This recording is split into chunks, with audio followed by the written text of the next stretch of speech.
अगुवाई करेंगी। जोरदार तालियों के साथ स्वागत करेंगे सिस्टर सपना जी का। जोरदार तालियों के साथ आपकी तालियां बजती रहनी चाहिए जब तक खुदा के दास जी ना बोले। Hallelujah, hallelujah. आओ सी सब जन अपनी अखां नूं बंद करिए, सिरां नूं झुकाइए और परमेश्वर दे जीवित कलाम दा अपने जीवनां दे विच स्वागत करिए। सब जन अपनी अखां नूं बंद करेंगे। Hallelujah, hallelujah, praise the Lord, praise the Lord. सामर्थ्य पिता परमेश्वर खुदावंद, मैं आपका धन्यवाद करती हूँ प्रभु जी कि आपने सुबह से लेकर अब तक संभाला पिता परमेश्वर। आराधना में हमारी मदद और सहायता की पिता परमेश्वर। एक एक के गले को आपने मसा किया पिता परमेश्वर, और जो हमने गीत भजन गाए पिता वो आपकी महिमा के लिए थे पिता परमेश्वर। उससे आप आनंदित हुए, मैं आपका धन्यवाद करती हूँ मेरे खुदावंदा पिता परमेश्वर।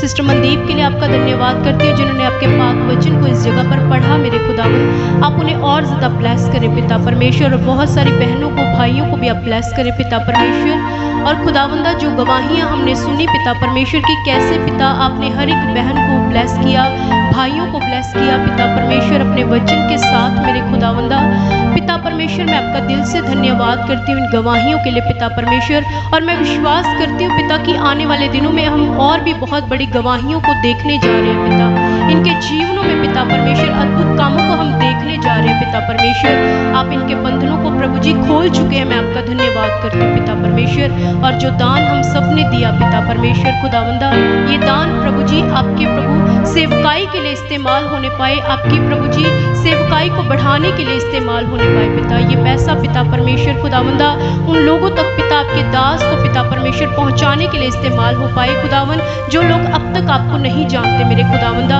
और उस पैसे के द्वारा पिता परमेश्वर, उस दान के द्वारा प्रभु जी इनके परिवार भी बरकत पाए खुदावंदा, इनके घराने के लोग बरकत पाए प्रभु जी, इनके घर की हर एक चीज बरकत पाए मेरे खुदावंदा।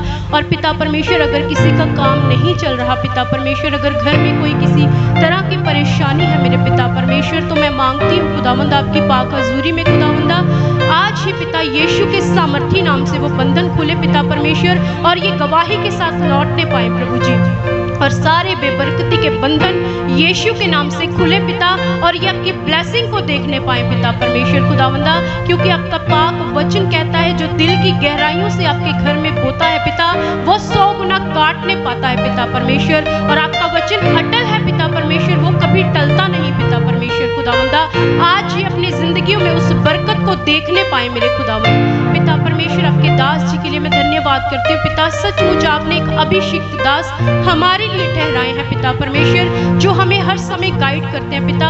एक समय था मुझे भी आपका वचन समझ में नहीं आता था पिता, लेकिन आपने अपने दास को मेरी जिंदगी में भी भेजा पिता परमेश्वर, कि आज मैं आपकी सेवा को कर पा रही हूँ खुदावंदा।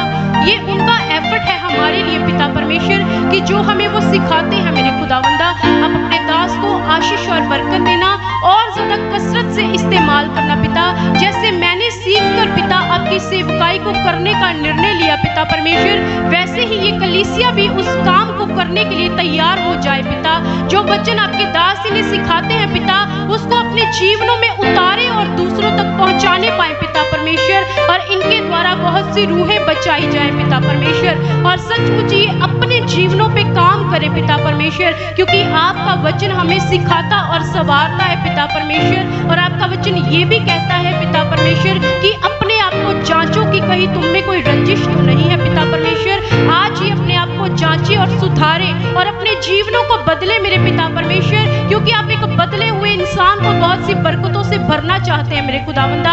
आज ये नया जन्म पाए पिता परमेश्वर, अपने जीवनों को आपके हाथों में सौंपे पिता परमेश्वर। और जो आपके दास दिन रात हमारे लिए मेहनत करते हैं पिता, आज वो मेहनत इनके जीवनों में साकार होने पाए पिता परमेश्वर, और ये अपने आप को पिता बदल कर जाए पिता परमेश्वर, अपने आप को पिता परमेश्वर आत्मा में भर कर जाए प्रभु जी। और पिता परमेश्वर खुदावंदा, ताकि जब भी अपने घरों में लौटे पिता, तो तेरे वचन से, तेरी आत्मा से, पवित्रता से भरकर लौटे, ना कि नेगेटिविटी से पिता परमेश्वर। आप इन्हें आशीष और बरकत देना, अपने दास को ब्लेस करना। बाकी का समय आपके हाथों में सौंपते हैं पिता परमेश्वर। आप सुनाने वालों को और सुनने वालों को अपने हाथों में लेकर चलाना प्रभु जी।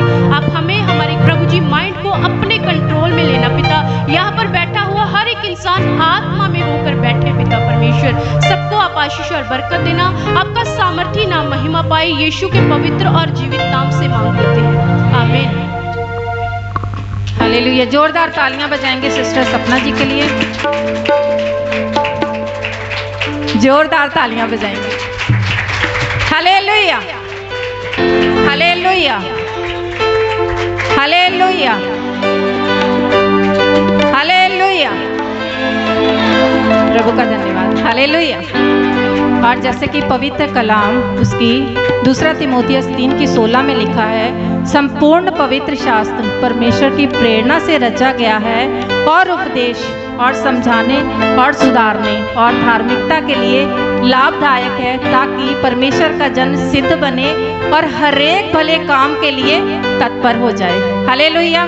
परमेश्वर हमें सिद्ध बनाना चाहते हैं। हालेलुया। और हमें सिद्ध बनाने के लिए परमेश्वर ने अपना कलाम भेजा है, जो पवित्र आत्मा की प्रेरणा से रचा गया है। हालेलुया। और उसको सिखाने के लिए, हमें सुधारने के लिए, ताकि हम वचनों के अनुसार चल पाएं। खुदा ने अपने अभिषिक्त दास जी को हमारे लिए नियुक्त किया है, ताकि हम परमेश्वर के वचन को सीख सकें और अपने जीवन में उतार सकें और हर एक भले काम के लिए तत्पर हो जाएं। अब जोरदार तालियों के साथ स्वागत करेंगे हमारे बीच में खुदा के दास, हमारे pastor and Bible teacher doctor Rajesh Kumar ji हैं। उनका जोरदार तालियों के साथ स्वागत करेंगे और वचनों को सीखने के लिए अपने मनों को तैयार करेंगे। जोरदार तालियों के साथ स्वागत करेंगे। आपकी तालियां रुकनी नहीं चाहिए जब तक खुदा के दास जी न बोले।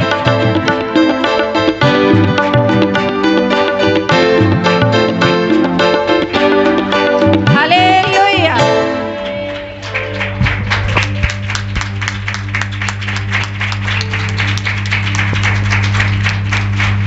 हालेलुया। आप सब लोग बैठ सकते हैं। प्रभु में आप बड़े आनंदित हैं। Praise the Lord. हालेलुया। प्रभु आपको बहुत बहुत ब्लेस करे। Praise the Lord Jesus. Hallelujah. ठीक है, आज का जो वचन है, हम होशे नबी की पुस्तक उसका 4था अध्याय और उसकी 6 आयत में से पढ़ेंगे। ये वचन आपने बहुत बार सुना होगा, पढ़ा होगा।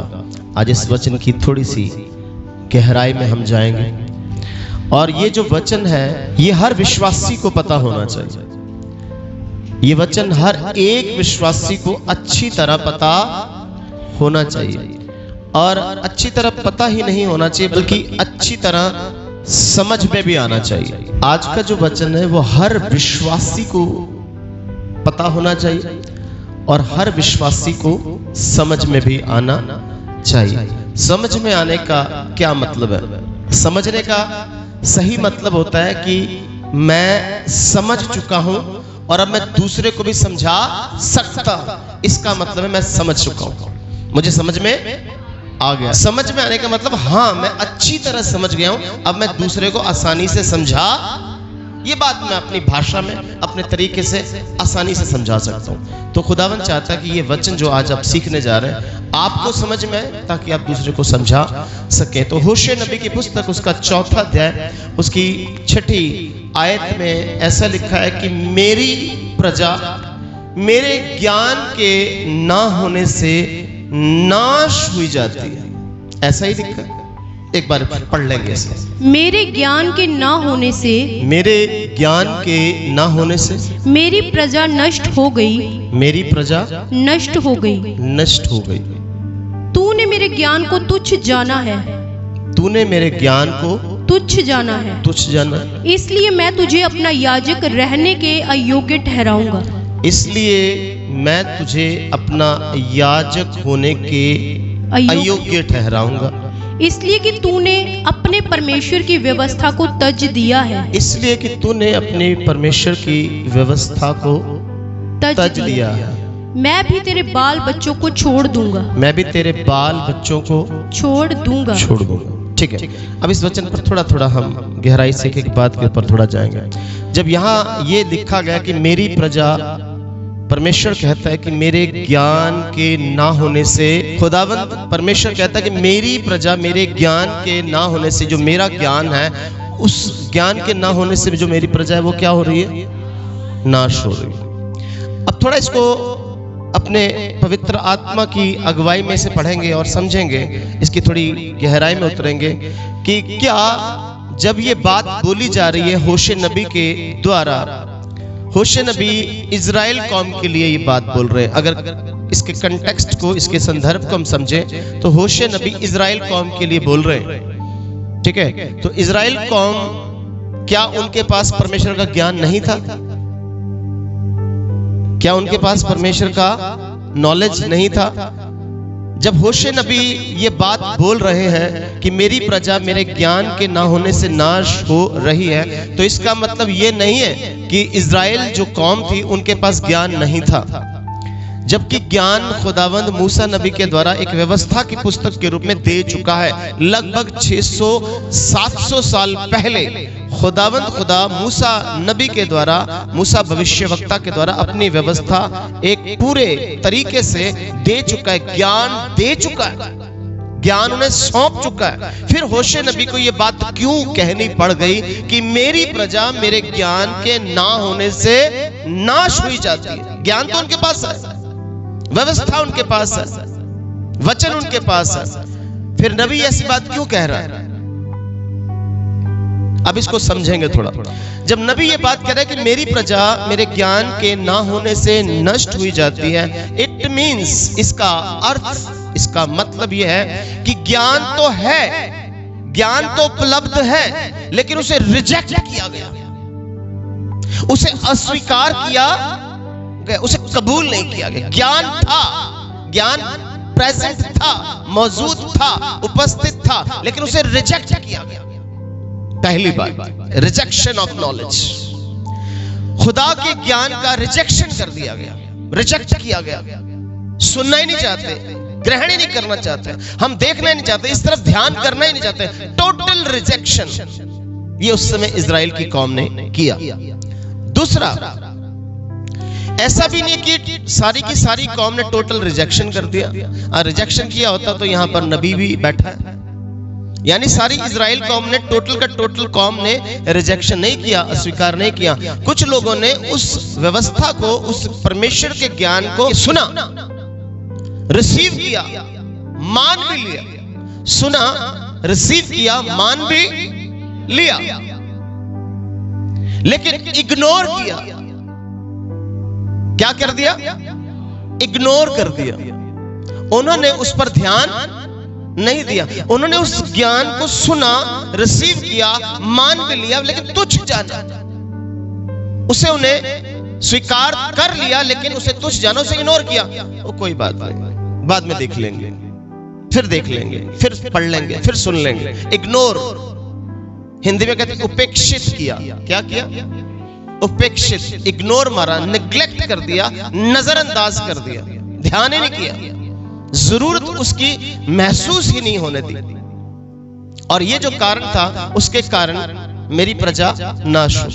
पहला टोटल रिजेक्शन, दूसरा इग्नोरेंस, दूसरा इग्नोर कर दिया गया, निग्लेक्ट कर दिया गया, उसे अपने ध्यान से परे कर दिया गया। कितने लोगों को बात समझ में आ गई? तो मेरी प्रजा मेरे ज्ञान के ना होने से नाश हुई जाती है। तो यहां इसका मतलब है कि ज्ञान तो है, ज्ञान तो मौजूद है, व्यवस्था तो मौजूद है, मटेरियल मौजूद है, बट उस मटेरियल को टोटल रिजेक्ट किया गया, या उसे रिसीव तो किया गया, इस्तेमाल नहीं किया गया, उसे इग्नोर किया गया।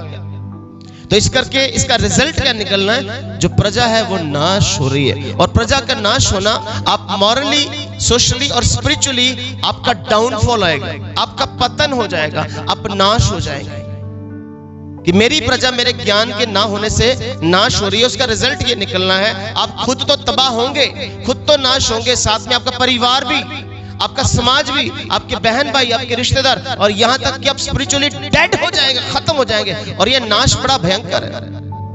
और परमेश्वर आपको नाश करने के लिए नहीं आया, उसने कहा कि मैं आया हूं कि तुम जीवन पाओ, बल्कि बहुतायत का जीवन पाओ। लेकिन हम थोड़ा इस वचन की गहराई को समझेंगे कि कहीं हम भी ऐसे इजराइलियों की तरह तो नहीं बन रहे कि हमें व्यवस्था दी गई, हमें वचन दिया गया, खुदा की आत्मा के द्वारा लिखी गई गहरी बातें दी गई, इंसाइट दिया गया, हमें रेवलेशन दिया गया, प्रकाश, और हम उसे दरकिनार कर रहे हैं, उसे इग्नोर मारते जा रहे हैं, हम उसे अपनी लाइफ में इंपॉर्टेंस दे ही नहीं रहे।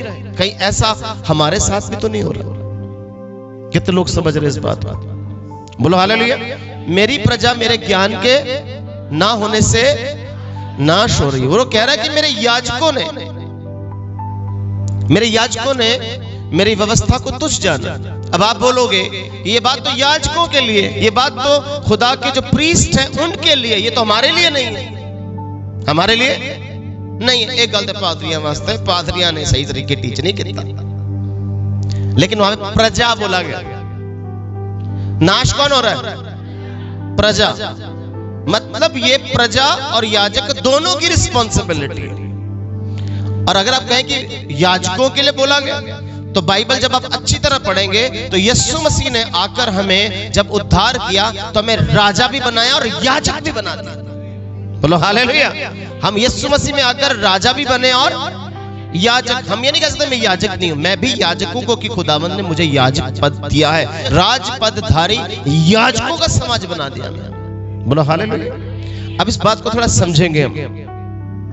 अब ये सारी बातें तो इजराइल के लिए, हमारी लाइफ में इसका क्या अर्थ है? हमारी लाइफ में इसका क्या मीनिंग हो सकता है कि मेरी प्रजा मेरे ज्ञान के ना होने से नाश हो जाता है? तो ऐसा नहीं है कि आपको या मुझे या आज की जो कलीसिया जो यीशु पर विश्वास करती है उसको ज्ञान नहीं है। ज्ञान है, ज्ञान उपलब्ध है, ये बाइबल उनके पास उपलब्ध है, ये वचन उनके पास उपलब्ध है, खुदा का ज्ञान उपलब्ध है, लेकिन उसे अस्वीकार कर रहे, रिजेक्ट कर रहे। पहली चीज। दूसरा, वो रिजेक्ट नहीं कर रहे, वो रिसीव तो करते, सुनते, स्वीकार करते, मान भी लेते, लेकिन उसे इग्नोर करते। जो इसमें लिखा उसे इग्नोर करते। तो दोनों कंडीशनों में आपका नाश होना तय है। आपको कोई बचा नहीं सकता। कितने लोग समझ रहे? मेरी प्रजा मेरे ज्ञान के ना होने से नाश हो रही। अब व्यवस्था दी गई उन्हें, और व्यवस्था लिखित रूप में दी गई। आप घर के दरवाजे पे भी लिख सकते हो, घर की दीवारों पर लिख सकते हो, जहां जहां आप जाते हो बाइबल लिखते हो। उठते बैठते चलते फिरते इन्हें अपने बच्चों को सिखाया करना। बच्चों को तभी सिखाओगे जब आपने खुद सीखा है। तो इजराइलियों को उठते बैठते ये व्यवस्था सीखनी होती थी, लेकिन इजराइल उस व्यवस्था पर खरा नहीं उतरा, इसलिए इजराइल नाश हो रहा। और खुदावंद यही वचन आज हमें सुनाता है। आज मसीही लोग भी खुदा का जो वचन है, वचन की सही शिक्षा, सही तालीम, सही जानकारी उन तक नहीं पहुंची। सच्चा ज्ञान, सच्ची समझ और सही मार्गदर्शक, सच्चा ज्ञान, सही समझ और सच्चा मार्गदर्शक, अगर आप इसको इग्नोर करेंगे आपका नाश होना तय है। आप 100% नाश हो जाएंगे।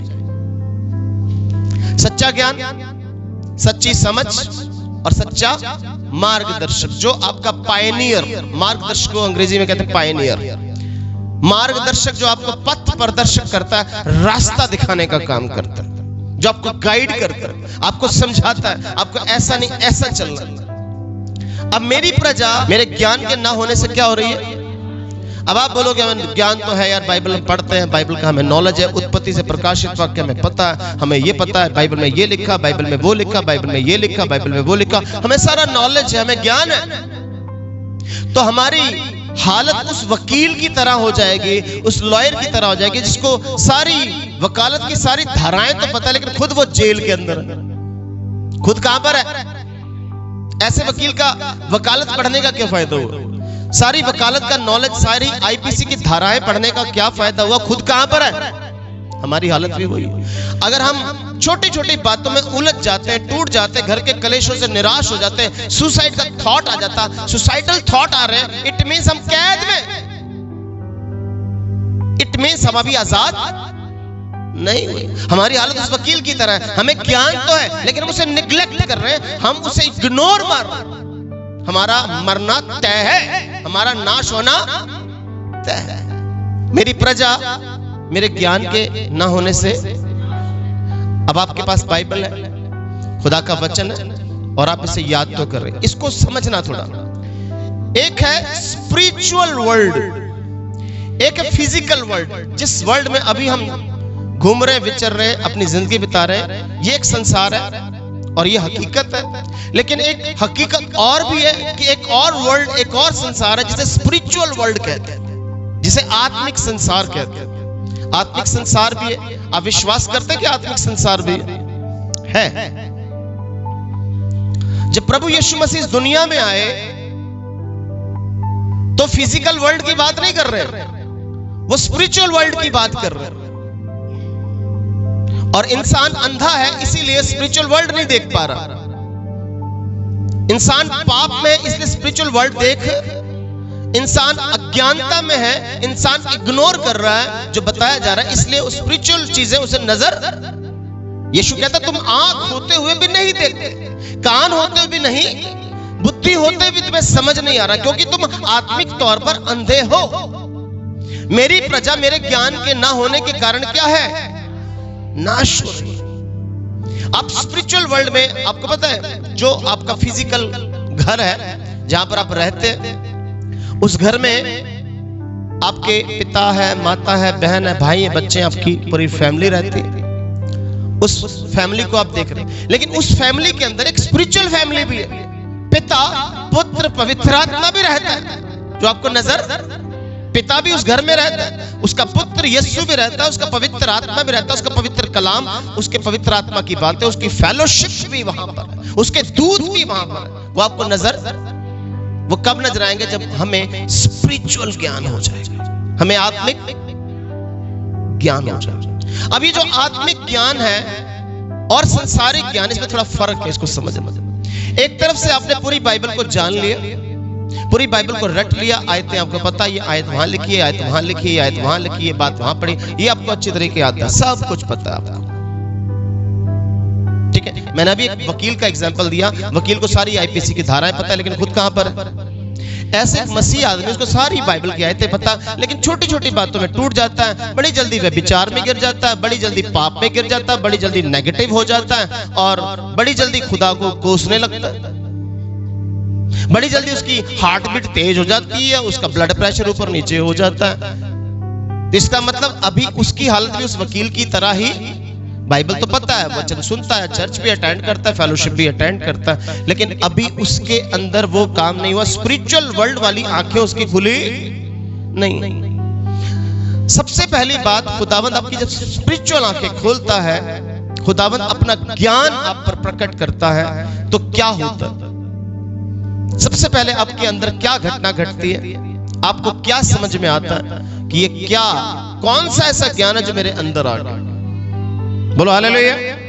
जब सबसे पहले आपके अंदर ये ज्ञान आता है, स्पिरिचुअल ज्ञान आता है, तो पहली बात जो आपके अंदर घटती है, आपको सबसे पहले ये लगता है कि मैं पापी हूं, आई एम अ सिनर, मेरी गलती है, मैं ठीक नहीं हूं, मेरी सोच ठीक नहीं। जब आपकी ये स्पिरिचुअल आंखें खुलती है, तो आपका परमेश्वर का वो ज्ञान होता है जो खुदावंद आपको देना चाहता है। खुदावंद पहली बात आप पर प्रकट करता है कि मैं पापी हूं, मैं सही नहीं,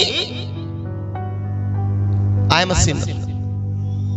मैंने पाप में जन्म लिया, मैं पाप में पला और बड़ा हुआ, और पाप में ही अपना जीवन बिता रहा हूं। मेरी सोच में, मेरी नजरों में, मेरे ख्यालों में, मेरे विचार में, मेरे स्वभाव में, मेरी नींद में, मेरे सपने में, हर जगह पाप विद्यमान है। पहली चीज ये आपके जीवन में घटती है, आई एम अ सिनर। जब आपको परमेश्वर का ज्ञान होता है, परमेश्वर के ज्ञान की निशानी क्या है? मैंने अभी आपको पहले बताया, आज टीचिंग और प्रीचिंग इकट्ठी होगी। पहली चीज क्या घटेगी? मैं पाप। दूसरी घटना घटेगी, इस पाप से मेरा नाश होना 100% तय है, निश्चित है, मैं मरूंगा। पाप की मजदूरी, हाँ, अगर मैं पापी हूं तो मृत्यु निश्चित है, नाश होना पक्का है। दूसरी घटना जो आपके अंदर घटेगी, जब आप परमेश्वर का ज्ञान आपके ऊपर उतरता है, जब परमेश्वर अपने ज्ञान को रिवील करता है आपके ऊपर जो घटना दूसरी घटती है कि मैं इस पाप से 100% नाश हो जाऊंगा, मैं मर जाऊंगा, मैं बच सकता, चांसेस नहीं। तीसरी घटना आपके अंदर घटती है कि कोई उम्मीद नहीं है आपके पास, आप खुद को बचा नहीं सकते। आप ये बात, मैं खुद को बचा नहीं सकता, इस पाप से, इस मृत्यु से, इस नाश से मैं खुद को बचा। आई एम अ सिनर, मैं एक पापी हूं और मेरा मरना निश्चित है, मेरा नाश होना पक्का है, कंफर्म है, और मैं खुद को बचा। ये 3 घटनाएं घटेंगी। पहली, ये 3 चीजें आपको स्वीकार करनी पड़ती हैं जब परमेश्वर का ज्ञान आप पर उतरता है, जब परमेश्वर का नॉलेज, डिवाइन नॉलेज, खुदा का रूहानी ज्ञान आप पर उतरता है। तो पहली ये 3 चीजें आप स्वीकार करते हैं, आप मान लेते हैं। इन 3 चीजों को आपको मानना पड़ता है।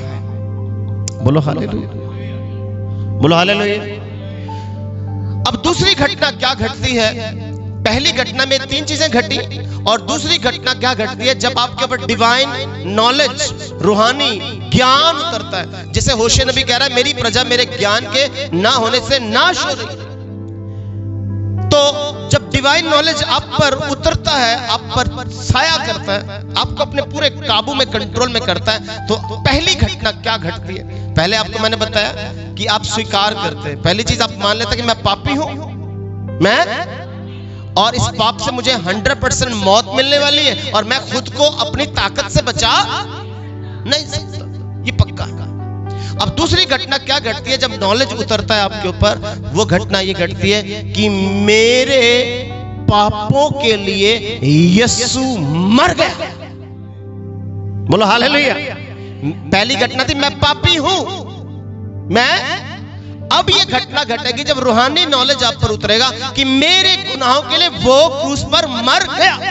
मैं इस पर विश्वास करता हूं। जब रूहानी नॉलेज आप पर उतरेगा, आत्मिक ज्ञान आप पर उतरेगा, तो पहली बात आप क्या आपके ऊपर घटेगी कि मेरे लिए यीशु क्रूस पर, मेरे गुनाहों के लिए, मेरे पाप के लिए, मैं तो पाप में पैदा हुआ, मेरे पापों का बोझ उठाकर यीशु क्रूस पर, यह मेरा विश्वास है। बोलो हालेलुया।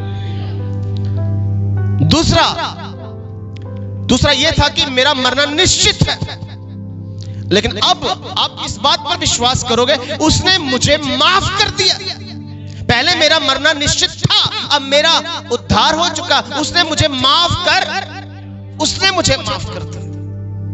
तीसरी घटना आपके साथ यह घट रही थी कि मैं अपने आप को बचा, लेकिन अब तीसरी घटना आपके अंदर यह घटेगी कि वो मुझे बचा सकता है, उसने मुझे बचा लिया।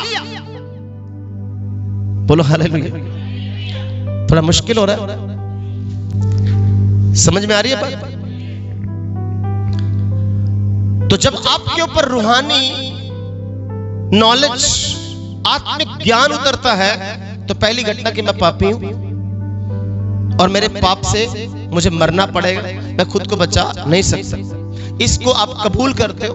दूसरी बात, एक ऐसी घटना घटती है जिस पर आप विश्वास करते हो कि मेरे लिए मर गया यीशु, उसने कुर्बानी दे दी है, उसने मुझे माफ कर दिया, मेरे सारे गुनाहों को माफ करेगा नहीं, उन्हें 2000 साल पहले कर दिया, डन हो चुका।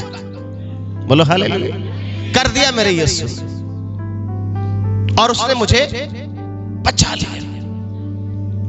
व्यवस्था ये कहती है ऐसा होगा, ऐसा करोगे तो ऐसा।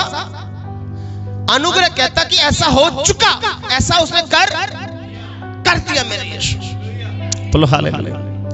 अब आप बोलो ये तो मेरे जीवन में हो रहा है, इतना ज्ञान तो मुझे है ही है कि सचमुच मैं पापी था, मैंने यीशु को कबूल कर लिया, मैंने तौबा की, मैंने बैप्टिज्म लिया, मैं प्रभु में आ गया, अब तो ठीक है, ये बात तो नॉर्मल है, इतनी बातें तो, इतना ज्ञान तो मुझे है ही है, इतना। अब तीसरी चीज, जो पहली घटना आपकी लाइफ में वन टाइम होगी, और सेकंड घटना भी आपकी लाइफ में वन टाइम होगी, क्योंकि आप रोज रोज तो नहीं कहोगे मैं पापी हूं, रोज रोज मैं तो पक्का मरी जाना, रोज रोज मैं अपने आप को बचा, ऐसे रोज सोचोगे? उद्धार पाने के बाद आप सोचोगे ऐसे? यीशु को कबूल करने के बाद ऐसा सोचोगे नहीं, ये वन टाइम आपने सोचा और यीशु के कबूल कर लिया और यीशु ने आपके लिए जान दे दी, आपके सारे पाप माफ किए, आपको बचा लिया। अब तीसरी जो घटना, नॉलेज, जब खुदा का डिवाइन नॉलेज उतरता है तो क्या घटती है, क्या घटती है? तीसरी घटना का पहला पॉइंट यह है कि आप पाप के लिए मर जाते हो। तीसरी घटना कंटिन्यू प्रोसेस है, ये एक बार की घटना नहीं, प्रक्रिया नहीं। तीसरी घटना आपके जीवन में घटने वाली है कि आप पाप के लिए मरते जाते हो। कितने लोग समझ रहे हैं? अब पाप के लिए डेली, हर पल, हर घड़ी आपके अंदर होगा, अब मैं पाप नहीं करूंगा, ये पाप मेरे से नहीं होगा, इस पाप में मैं जीऊंगा नहीं। ये कंटिन्यू करना पड़ेगा जब तक यीशु आ नहीं जाता। बोलो हालेलुया। करते रहने वाला काम कौन सा? पाप के लिए अपने आप को रोज मारना। पाप आएगा, रोज सांप की तरफ फन मार के खड़ा हो जाएगा आपके सामने, लेकिन आपने उस पाप को कंट्रोल करना है। पाप के लिए अपने आप को क्या करना? अक्सर क्या होता है, जब शेर किसी पर अटैक करता है ना, तो बड़े बुजुर्ग कहते हैं, जो जानवरों का अध्ययन करते हैं, कहते हैं आपके सामने शेर आ गया, भालू आ गया, चीता आ गया, टाइगर आ गया, तो आप अपनी सांस रोककर वहां पर लेट जाओ। आप अपनी सांस रोककर वहां पर लेट जाओ। आपकी सांस नहीं चलनी चाहिए, उसको पता नहीं होना चाहिए कि आप जिंदा हैं। वो आएगा, आपको सूंघेगा और चला, वो आपको फाड़ेगा नहीं, आपको नाश नहीं करेगा, क्योंकि डेड हो आप उसके लिए। आप उसके लिए, शेर, चीता, भालू, भेड़िया आया, आपको सूंघा और चला गया, क्योंकि आप उसकी नजर में ऐसे। जब पाप आता है तो उसके सामने मर जाना है, मुर्दा साबित करो कि मैं पाप के लिए, शेर में तेरे लिए, तो वो आप पर हावी नहीं है। आपको पॉइंट समझ में आया? इसलिए पौलुस रोमियो की पत्र में कहता है, मैं पाप के लिए मरा हूं। पौलुस भी क्या कहता है? मरा हूं। जब पाप आप सामने आता तो उसके लिए जीवित नहीं हो जाना।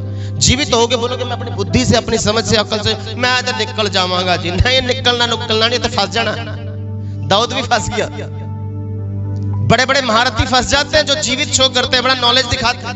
पाप किसी को छोड़ता, याद रखना, बस पाप के लिए मर जाना, डेड हो जाना, उसके बारे में सोचना ही बंद कर दो। डेड आदमी सोचता नहीं। कितने लोग समझ रहे हैं इस बात की गहराई? बोलो हालेलुया। हम बात क्या कर रहे हैं कि मेरी प्रजा मेरे ज्ञान के ना होने से नाश हो जाती। तो जब ज्ञान उतरता है तो पहली चीज, आप पाप के लिए, डेली प्रोसेस है, आपको पाप के लिए डेली मरना। आपको देखना है जाकर कि कौन सी चीज पाप है यार, कौन सी चीज मेरे लिए पाप है। तो इसलिए आपको बाइबल दी गई, प्रार्थना दी गई, आपको फेलोशिप, आपको प्रार्थना, आपको वचन ये बताएगी आपके लिए पाप क्या है, क्या चीज पाप है और क्या नहीं है। कौन बताएगा आपको? आपको संगति, आपको प्रार्थना और आपको वचन बताएगा आपके लिए पाप क्या है, गुनाह क्या है।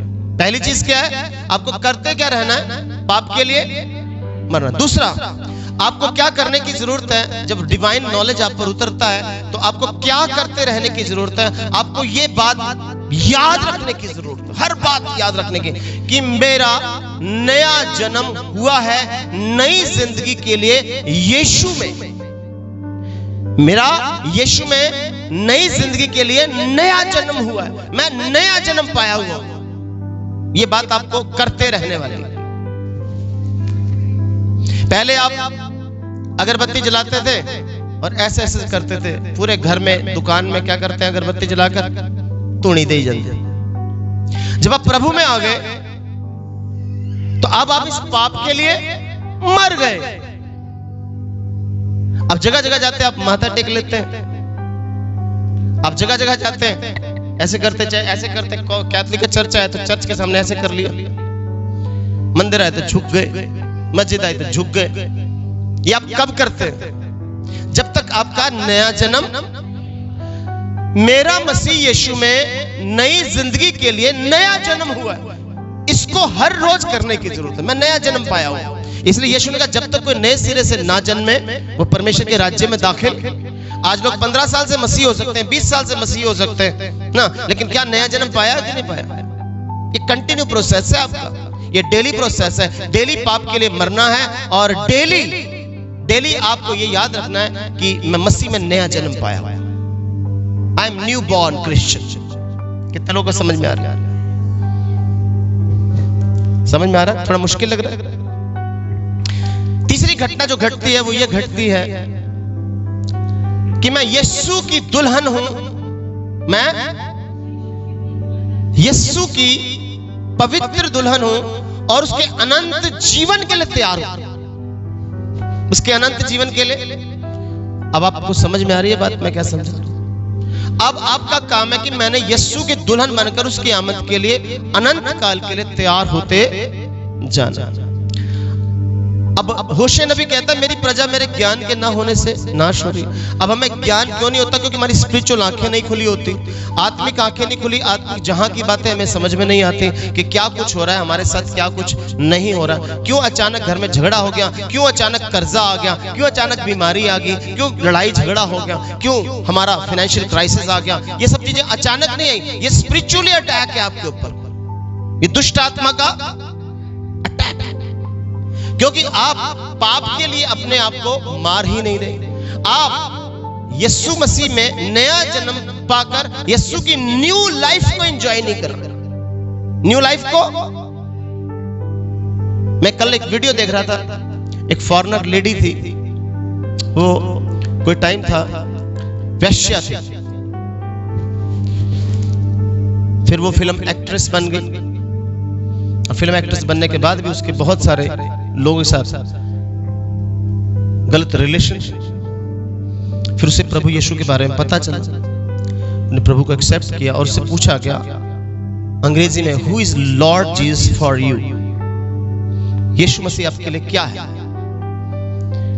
कहती मुझे नहीं पता दुनिया के लिए यीशु मसीह क्या है, बट मेरे लिए पर्सनली मेरे लिए वो मेरा सेवियर है। उसने मुझे बचा, उसने मुझे व्यभिचार से बचा लिया, उसने मुझे एडल्टरी से बचा लिया, उसने मुझे दोज़ख की आग से बचा लिया। वो मेरा सेवियर है। मुझे कुछ नहीं पता वो क्या है क्या नहीं है, मेरे लिए पर्सनली वो मेरा सेवियर है, बचाने वाला, छुड़ाने वाला। मुझे और कुछ नहीं पता।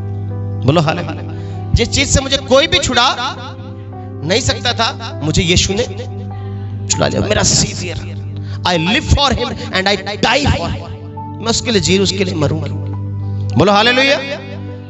सोचो जरा कितनी मोहब्बत यीशु मसीह ने कहा, जो जितना बड़ा पाप करेगा उतनी ज्यादा मोहब्बत मेरे से करेगा। बोलो हालेलुया, बोलो हालेलुया। अब मेरी प्रजा मेरे ज्ञान के ना होने से क्या हो रही है? अब हमारी प्रॉब्लम क्या है? हम डेली रूटीन में पाप के लिए मर नहीं रहे। हम पाप करने के लिए तो जीवित हैं और धार्मिक काम करने के लिए मुर्दा। मीटिंग होती है तो हमारे आलस, हमारे एक्सक्यूजेस, हमारे बहाने वो रेडीमेड होते, तैयार होते। पहले मेरे को नहीं आया जाना, गर्मी बड़ी है, आज उत्थे जाना, आज इत्थे जाना, आज उत्थे जाना। ये हम पाप के लिए मुर्दा। आपको पता नहीं, हो सकता है आप जब खुदा की हजूरी छोड़े तो आपके द्वारा कोई पाप हो जाए, आपसे कोई गलती हो जाए, आपसे गुनाह हो जाए, तो आप खुदा की हजूरी को नेग्लेक्ट, इग्नोर मत करें। मेरी प्रजा मेरे ज्ञान के ना होने के कारण नाश हो रही। इट मींस मैंने खुदा के ज्ञान को इग्नोर कर दिया, मैंने नेग्लेक्ट कर दिया, नजरअंदाज कर दिया। मेरा मरना तय है, मेरा नाश होना। अब बोलो कि नहीं यार, मैं तो कितने सालों से मसीह हूं, मैं कई बार मीटिंग में नहीं भी जाती, दुआ भी नहीं करती, तब भी तो चल ही रहा, मैं तो नाश हुई नहीं। खुदावंद उस नाश की बात नहीं कर रहा। जब आपके जीवन में छोटी छोटी टेंशन आती है, रात को अचानक नींद नहीं आती, छोटी छोटी बातों में प्रॉब्लम आनी शुरू होती, आपका जीवन वो आनंद से भरा नहीं होता। वो आपका जीवन एक नरक की तरह ही है। आप किसी को बता भी नहीं पाते और किसी के साथ अपनी फीलिंग शेयर भी नहीं कर पाते। और क्योंकि इसको समझना जरा, ये आपके साथ क्यों हो रहा है ऐसा? क्योंकि आपने नॉलेज लिया यीशु का, परमेश्वर का नॉलेज लिया, उतर गया। अब आपने एक रिलेशन, एक रिश्ता यीशु के साथ नहीं बनाया। यीशु के बारे में पता है, यीशु का ज्ञान है, पर उसके साथ पर्सनल रिलेशन नहीं। वो आपका दोस्त नहीं बना, वो आपका मित्र नहीं बना, वो आपका भाई नहीं बना, वो आपका एक खास मेन रिश्ता नहीं बन पाया। उसके साथ उठ नहीं रहे, उसके साथ चल नहीं रहे, उसकी सलाह नहीं ले रहे, उसका मशवरा नहीं मान रहे। इट मींस मेरे लिए यीशु सिर्फ मेरे दुखों में ठीक करने के मेडिसिन है, बस। मेरा उसके साथ पर्सनल कोई रिलेशन। ये डेली रूटीन में होगा आपका। जो तीसरा काम है आपका, पाप के लिए रोज मरना और नया जन्म पाकर नई जिंदगी के लिए यीशु में जीना। ये डेली रिश्ता है, रिलेशन है आपका उसके साथ। आप कोई भी काम करते हो, सबसे पहले अपने फ्रेंड को, जो सबसे करीबी है, जिसके साथ आपकी बड़ी बनती है, उसके साथ शेयर करते हो। जैसे जिस व्यक्ति को आपने करीबी बनाया, उस व्यक्ति से ज्यादा करीबी आपका यीशु होना चाहिए। दैट इज डिवाइन नॉलेज उतर गया आपके ऊपर। आपके ऊपर कौन उतरा? परमेश्वर का ज्ञान। आप नाश नहीं हो सकते। अब इसको समझे जरा। एक बार एग्जाम्पल के तौर पर समझा रहा हूं। एक बार 8-10 लोगों का एक ग्रुप निकल गया रेगिस्तान में, और एक ऐसे रेगिस्तान में चले गए, ऐसे डेजर्ट में चले गए जहां पर पानी भी नहीं है, नदी भी नहीं है, कोई पेड़ पौधे भी नहीं। और जब निकल गए तो उनके पास मैप था। मैप, किस दिशा में जाना है, किस दिशा में नहीं जाना। एक मैप था जिसे हिंदी में मानचित्र कहते हैं। पूरा मैप था उस डेजर्ट का, रास्ते बने थे, कहां से जाना है, कहां से नहीं जाना, पूरा मैप में वो दिया गया। और साथ में उनके पास एक कॉम्पस भी था। कॉम्पस कहते हैं दिशा सूचक। क्या बोलते हैं? दिशा सूचक हिंदी में। दिशा सूचक क्या होता है? वो आपको डायरेक्शन बताता है, उसको कंपास कहते हैं। वो नॉर्थ, ईस्ट, साउथ, वेस्ट सारी दिशाएं बताता है। जिस तरफ रखोगे एरो उसका उस तरफ घूम जाता है, उसका तीर उस तरफ घूमता है, ताकि आपको पता चलता है इस दिशा में हमने जाना है, इस दिशा में हमने जाना है, इस डायरेक्शन में हमें जाना है। वो 8-10 लोगों का ग्रुप चल पड़ा। मैप उनके पास है, उनके पास कंपास भी है, और वो चले। शुरू में जब अपनी यात्रा शुरू की तो बड़े एक्साइटेड होकर बार बार मैप खोलते हैं और देखते हैं। लेकिन धीरे धीरे उनको लगा कि यार क्या यार, बार बार मैप खोलना, बार बार कोई चक्कर नहीं। इन्हों पैक करके बैग च रख दिया। हुण आपां पक्के मसीह बन गए। हुण सानू बार बार मैप खोलण दी लोड़, बार बार ये वाला मैप खोलण दी लोड़, बार बार कंपास पादरी को जान दी लोड़। दिशा कौन बताएगा? बस खुदा का दास, वो गाइड करेगा। ऐसे नहीं ऐसे, ऐसे नहीं ऐसे, इधर नहीं इधर जा, ऐसे नहीं ऐसे कर, ऐसे नहीं ऐसे कर। ये कंपास का काम कौन करेगा? वो कहता नहीं यार, जिन्ना का पादरी नॉलेज उन्ना सानू भी है, उन्ना तो सानू भी पता है। हो सकता पादरियों ज्यादा पता हो, बाइबल ज्यादा पता हो सकता है, ज्ञान हो सकता है, मैप हो सकता है, पर वो कंपास आप नहीं है। वो दिशा बताने वाले आप नहीं। जो उसको खुदा गाइड कर रहा है वो आपको नहीं गाइड कर रहा है। You need a compass. आपको एक दिशा सूचक की जरूरत, आपको खुदा के दास की जरूरत है जो आपको सही डायरेक्शन। तो 8-10 लोगों ने क्या कर दिया?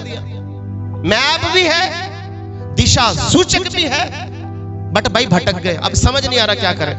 वो कहते नहीं ये रास्ता नहीं है यार, इत्थे कहते नहीं इत्थों चल पे। वो आगे जाते, थोड़ा आगे बढ़ते बढ़ते बढ़ते ऐसी जगह में जाते जब भटक जाते हैं, किसी को पता ही नहीं चलता अब क्या करें। ऐसे जब हमारे पास सब कुछ होता है, उपलब्ध है। होशे नबी कहता कि मेरी प्रजा मेरे ज्ञान के ना होने से नाश हो रही। ज्ञान तो था पर रिजेक्टेड, इग्नोर्ड। क्या समझ? इग्नोर कर रहे हैं। आज हमारे पास भी ज्ञान तो है, जानकारी तो है, फेलोशिप तो है, संगति तो है, बट हम वैसे ब्लेस नहीं हो पा रहे, वैसे आनंदित नहीं है जीवन से जैसा होना। हम भटके हुए हैं। कई बार लगता पता नहीं यीशु मसीह है भी कि नहीं, उन्हें आना भी के नहीं आना, मैनू दिखता भी नहीं, गल भी नहीं करता, उसकी आवाज सुनते भी नहीं सुनते। हम भटके हुए क्यों? क्योंकि हमने अभी तक उस मैप को खोला, उस बाइबल को नहीं खोला, और वो भटक जाते हैं और भटकते रहते हैं।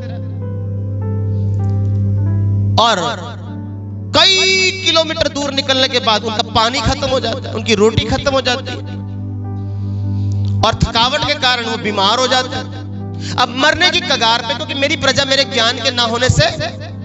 ज्ञान तो है, ज्ञान तो उपलब्ध है, वहां पर उनके साथ बैग में है, साथ चल रहा है ज्ञान, बट खोलना किसने?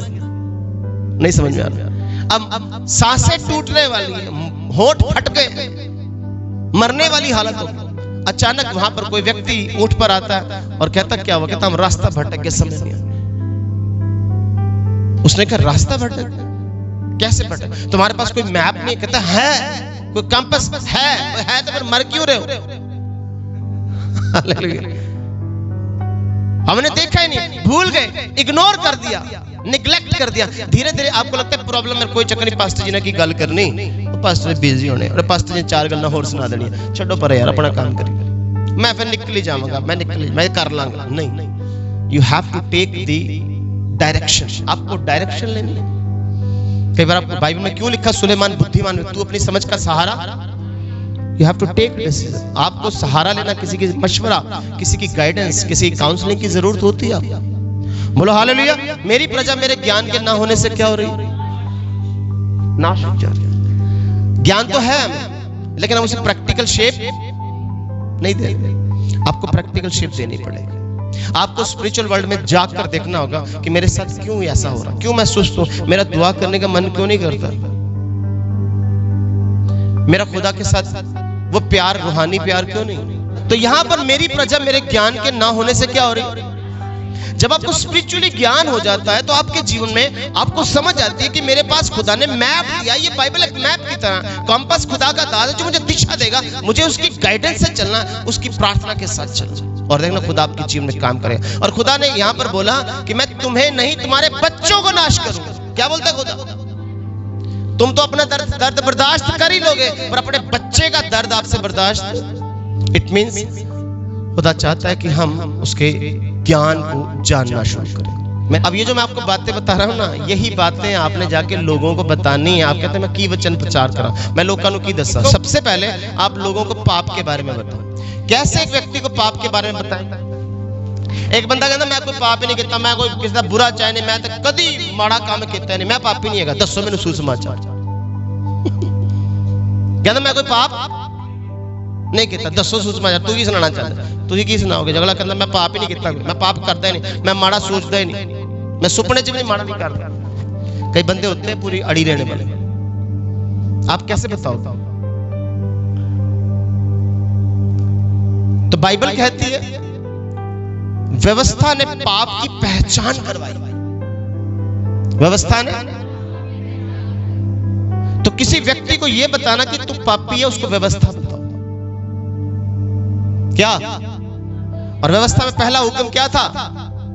तुम मुझे छोड़ किसी को, तो उससे पूछा तू किन्ने ईश्वरां नूं मानदा?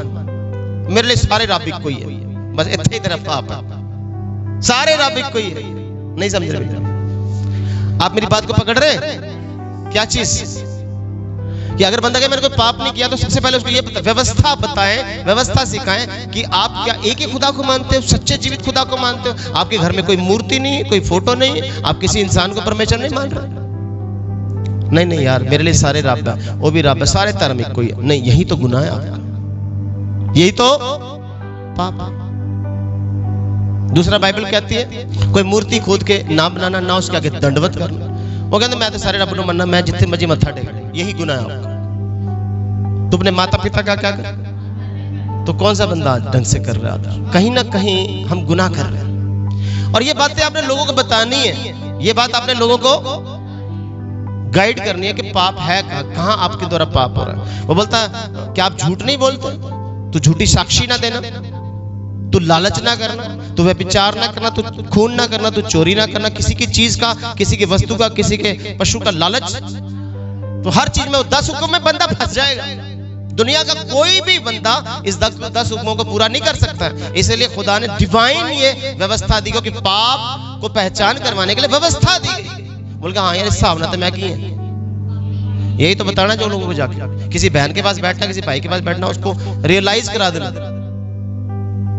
क्या कि तुम क्या हो, तुमने क्या किया है। और यही तो हमें जब डिवाइन नॉलेज उतरता है, एक तो हमारे पर उतरा, हमने लोगों के लिए प्रार्थना करनी, जब लोगों को बताना है तो डिवाइन नॉलेज उनके ऊपर भी उतरेगा, क्योंकि सचमुच मैं क्या हूं और क्या तू खुद बच सकता है इस पाप से। मैं खुद को बचा, मेरा मरना पक्का है, पाप की मजदूरी मृत्यु है, तो मरना पक्का है। और मैं इसीलिए फिर उसको गॉस्पेल कि कोई है जो तुझे बचा सकता है। किसी ने तेरे लिए जान दे दी, किसी ने तेरी कीमत अता कर दी, किसी ने तुझे क्षमा कर दिया। तेरे बड़े से बड़े गहरे सुर्ख लाल रंग के पाप को उसने बर्फ की तरह सफेद कर दिया। बोलो हालेलुया, बोलो हालेलुया। और अब नया जन्म पाकर नया जीवन लेकर उसमें बढ़ते चले जाएं। तो परमेश्वर क्या चाहता है? परमेश्वर चाहते हैं कि हम इजराइल कौम की तरह ना बने, हम यीशु की दुल्हन बने, यीशु के लिए तैयार हो। डेली रूटीन में हम पाप जो हमसे होते हैं, गलतियां जो हमसे होती हैं, जो हम कर रहे हैं, हमें जाग कर देखना कि यार ये मैं कर क्यों रहा हूं भाई। अपने आप को परमेश्वर में बढ़ाएं और खुदा का डिवाइन जो नॉलेज है आप पर उतरेगा। और जो डिवाइन नॉलेज है इसकी पहचान कैसे होगी कि डिवाइन नॉलेज है? देखो जो डिवाइन नॉलेज है वो ऊपर से आता है। मेरे बात को समझना जरा, डिवाइन नॉलेज कहां से आता है? ऊपर से आता है। और जो संसार का ज्ञान है वो संसार से आता है, वो शारीरिक है, शैतानी है। पढ़े जरा आगे लिखे, ये ज्ञान वह नहीं, ये ज्ञान वो नहीं जो ऊपर से उतरा है, जो ऊपर से, डिवाइन नॉलेज ऊपर से उतरता है, वरन संसारिक और शारीरिक और संसारिक, शारीरिक और शैतानी है। शैतानी। अब शारीरिक ज्ञान क्या होता है, इसमें फर्क थोड़ा समझेंगे। याकूब 3 अध्याय में कह रहा है ये ज्ञान क्या है?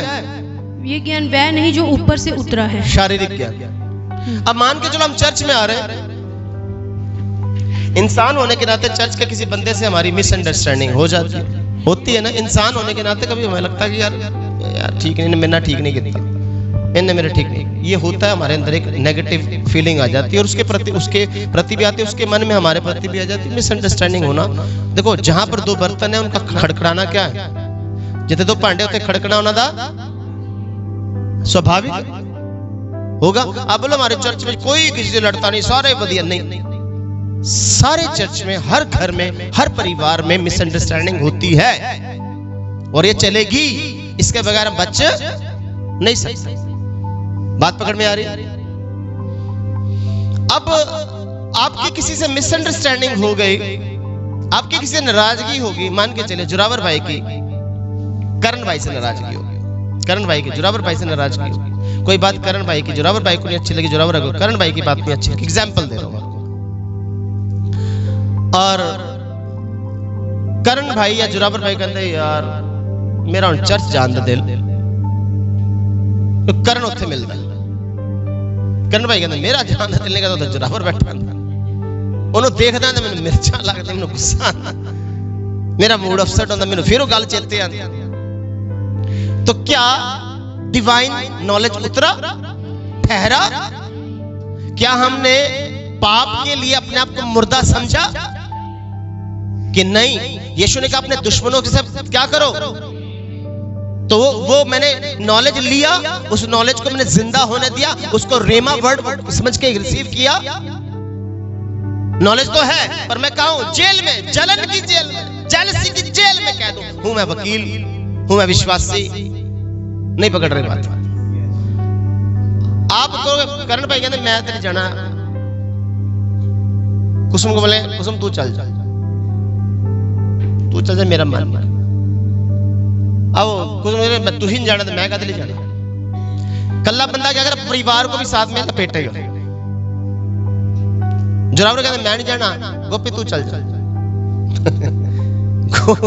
गोपी कहते तू ही नहीं जाना तो मैं भी नहीं जाना। एक बंदे ने क्या किया, अपने दिल की जेलसी से अपने परिवार को भी खुदा से,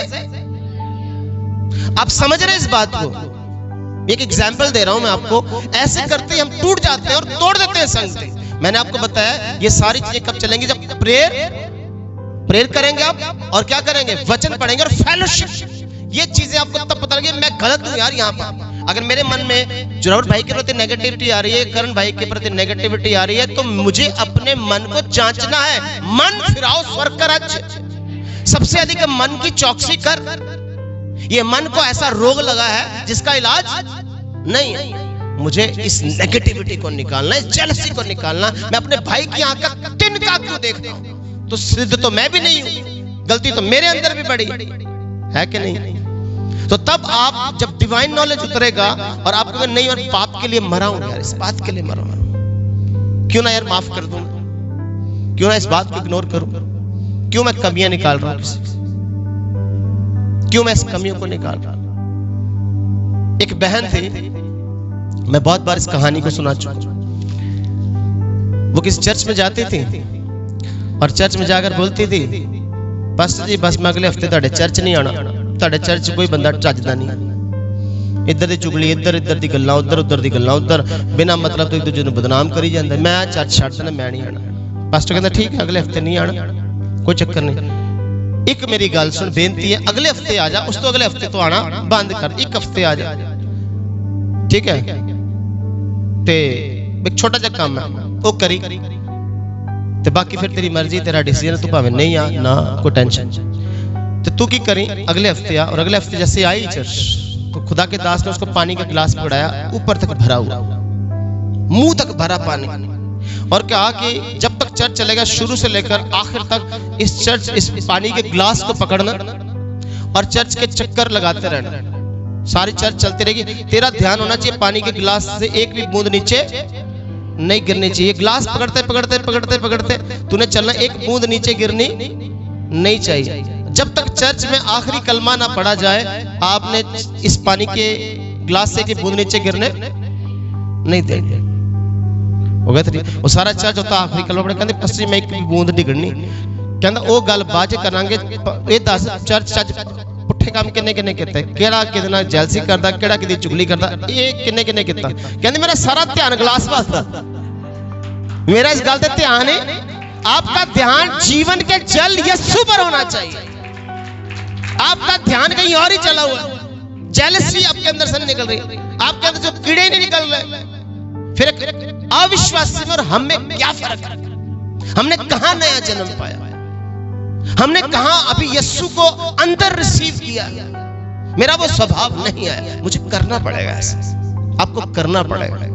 देखो आप तो बोलेगा उसका मरना निश्चित है, मेरी प्रजा मेरे ज्ञान के ना होने से नाश हो रही है, नाश होना पक्का है। वो तो मरेगा, परिवार को मारेगा, समाज को लपेटेगा कई लोगों को। और मैं नहीं जाना चाहता चर्च, ओ भरा उत्थे कख नहीं, और तू भी ना जाए करो, तू भी ना, आपा तो छाड़ता साढ़े टब्बर चढ़ता, 10 परिवारों को खराब करेगा। भैया इसका आपको खामियाजा भुगतना पड़ेगा, ठीक है? आपको अपने आप को चेंज करना, ठीक है? एक गीत है ना, तो चर्च बदली जाना, पास्टर बदली जाना, तो पास्टर बदली जाना अपना,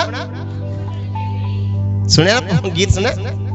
पास्टर बदली जाना, पास्टर और अपना जीवन बदलना पड़ेगा, ठीक है? पास्टर भी यहाँ पर देखो, मैं आपको बताऊं, कोई भी पास्टर है, पास्टर्स में भी कमियां होती हैं। पास्टर कोई बड़े स्वर्गदूत नहीं है, उनके अंदर भी हजारों कमियां होती हैं। मैं आपके सामने खड़ा हूं, मुझ में भी हजारों कमियां हैं। हो सकता है मैं आपकी नजर में, आपके ख्यालों के अकॉर्डिंगली खरा नहीं होऊंगा, मैं परफेक्ट नहीं हूं। आपको मुझे नहीं देखना, मुझ में यीशु को देखना कि यार जिस यीशु की बात ये बता रहा वो तो परफेक्ट है, वो तो सिद्ध है, तो मुझे उसके ऊपर ध्यान करना है।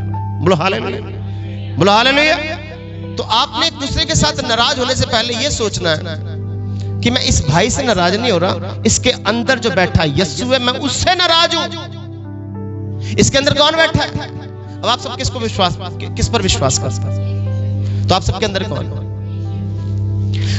एक म्यान में कितनी तलवारें रह सकती हैं? अब जेलसी और यीशु रह सकते हैं आपके अंदर? फूट भी है, डाह भी है, नफरत भी है, ठीक है? अभी हमने पढ़ा ये ज्ञान कहां का है? ये ज्ञान शारीरिक है, संसारिक है और शैतानी। और आगे क्या लिखा है? क्योंकि जहां डाह और विरोध होता है, जहां डाह और विरोध है। अगर हमारे चर्च में डाह है, नफरत है, विरोध है, और तो वहां बखेड़ा, और वहां पे कलेश खत्म ही नहीं होना। और बखेड़ा पे ही रहना। वो तो तेनू दोगा, कुछ पंप देने वाले, वो तू गल क्यों नहीं करती, थोड़े पंप देने वाले भी होते, चुक्का देने वाले भी होते, चुक गल नु वधाना, अग ला के तीली छाड़ देना। हालेलुया। चर्च में ऐसे लोगों को खुदा देखते, उसको मिटाओ उस झगड़े को। लिखा है दुष्ट झगड़े को बढ़ाता है और धर्मी झगड़े को शांत करता है, नीति वचन में लिखा। हमें आज देखना यहाँ पर लिखा है ये ज्ञान डाह, नफरत, लड़ाई झगड़े वाली बात नहीं है। अगली बात क्या लिखी?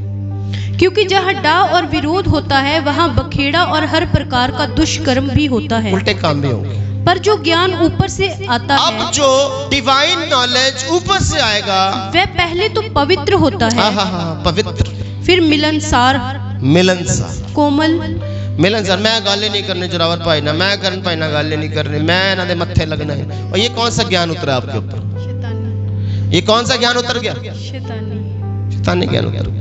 आगे, मिलनसार, कोमल और मृदु भाव और दया और अच्छे फलों से लदा हुआ और पक्षपात और कपट रहित होता है। और ये कपट रहित होता है। आप कपट नहीं करते, आप प्योर हार्टेड हो जाते हैं, आपका यीशु के साथ एक अच्छा रिश्ता हो जाता है, आप दूसरे को अहमियत देना शुरू करते हैं। जब आप ऐसा करते हैं आपकी स्पिरिचुअल ब्लेसिंग की बरसात कोई नहीं रोक सकता।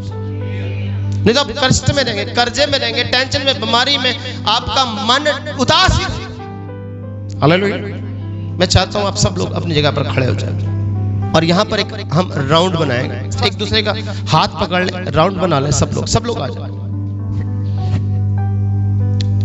ठीक है, सब लोग जल्द जल्द, फास्ट फास्ट फास्ट फास्ट।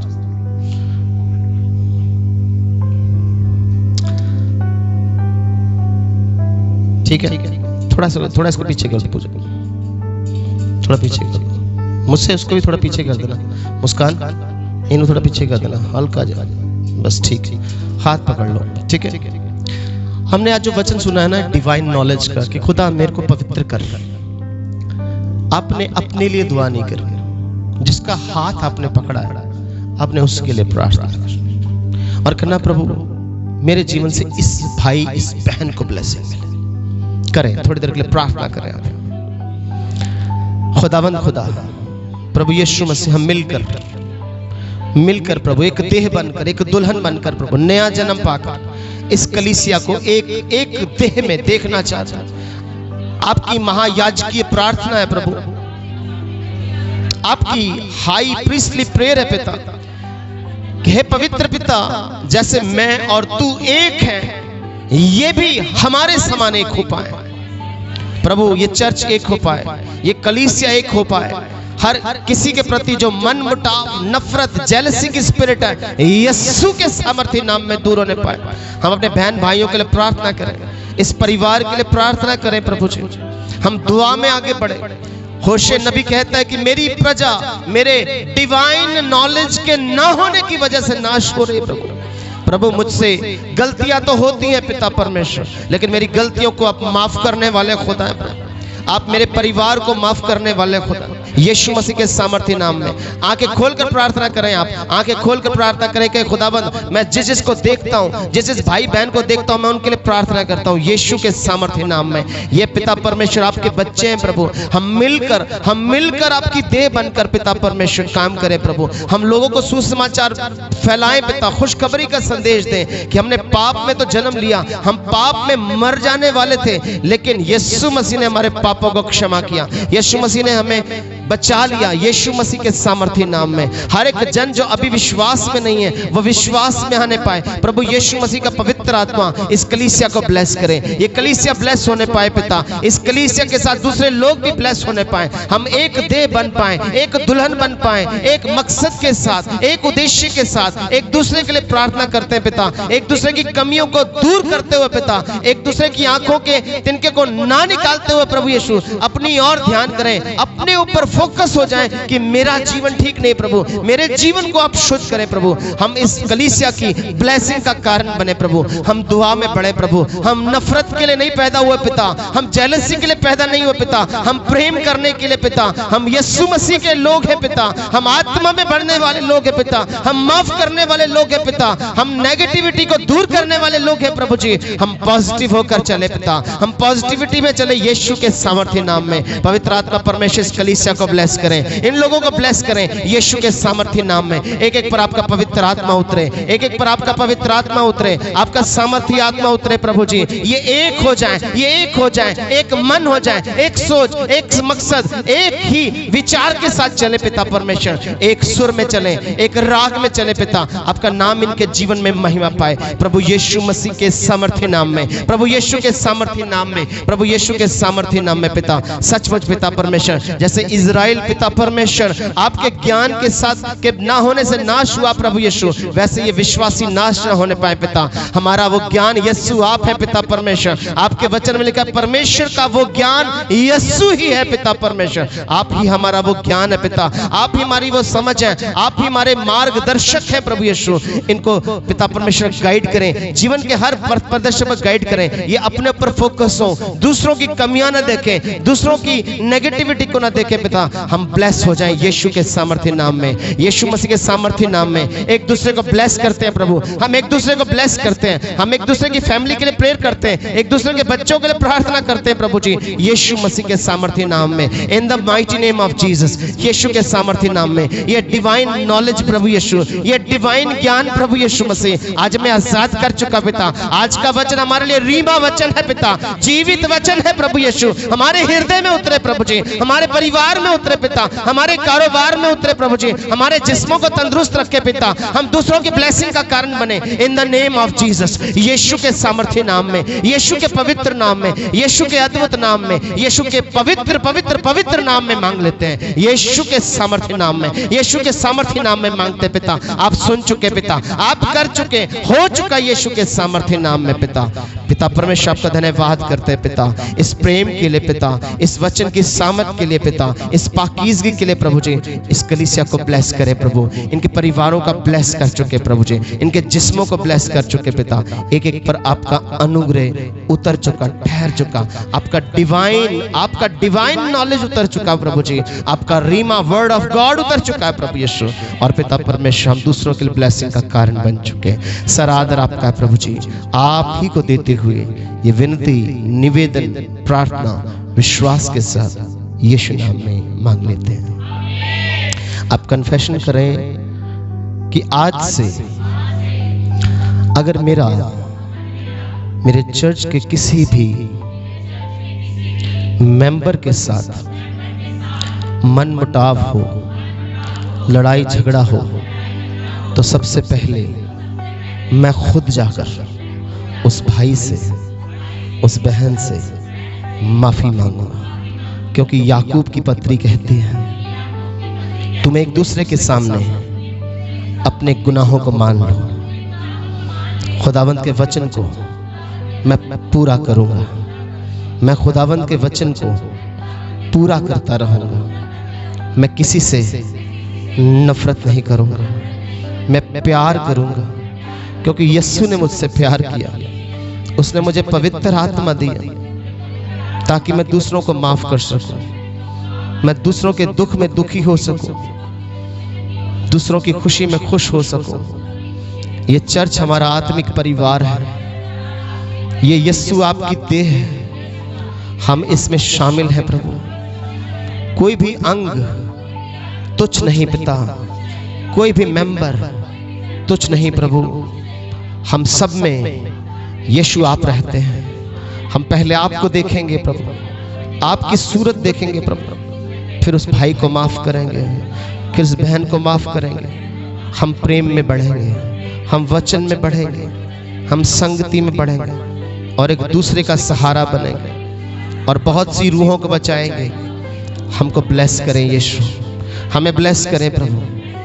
ये विनती प्रार्थना यीशु नाम में मांगते हैं, आमीन आमीन आमीन, हालेलुया।